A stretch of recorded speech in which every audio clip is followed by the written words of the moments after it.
Salam sejahtera dan salam perpaduan. Presiden UMNO Datuk Seri Dr. Ahmad Zahid Hamidih dilaporkan tetap mengambil tindakan walaupun pemimpin UMNO memberi amaran beliau tidak mengikut proses sewajarnya tentang isu pemecatan dan penggantungan. The Star yang memetik sumber berkata 5 ahli Majelis Kerja Tertinggi membantah keputusan Ahmad Zahid manakala 3 bersetuju dengannya dalam mesyuarat yang berlangsung pada Jumaat malam.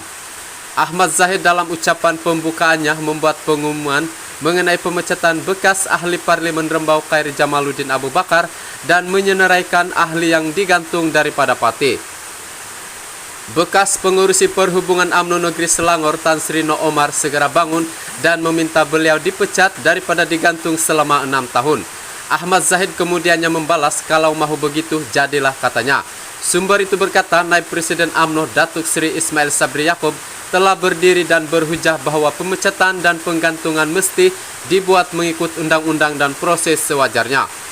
Kata Ismail Sabri, mereka yang tersenarai perlu diberi surat tunjuk sebab terlebih dahulu hak membela diri di hadapan lembaga disiplin dan kemudiannya rayuan kepada pengurusan sebelum MKT membuat keputusan. Ismail Sabri berkata menggantung dan memecat pemimpin serta ahli UMNO tanpa surat tunjuk sebab adalah tidak adil kerana mereka tidak dapat membela diri dan tidak tahu sebab dipecat.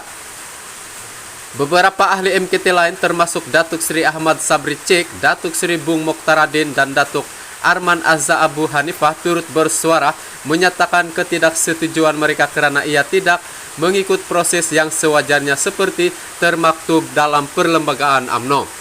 Mereka berhujah bahwa UMNO akan menanggung akibat kerana tidak mengikut proses yang sewajarnya dan ini seterusnya akan membawa kepada tindakan balas terhadap UMNO semasa pilihan raya apabila akar umbi mengundi sebagai protes. Datuk Seri Rizikal Merikan Nena Merikan merayu Ahmad Zahid untuk menunjukkan belas kasihan kepada Khairi, jelas sumber itu. Akhbar itu turut memetik sumber lain yang mendakwa Ahmad Zahid secara teorinya mempunyai kuasa untuk menjadi autokratik di bawah perlembagaan UMNO.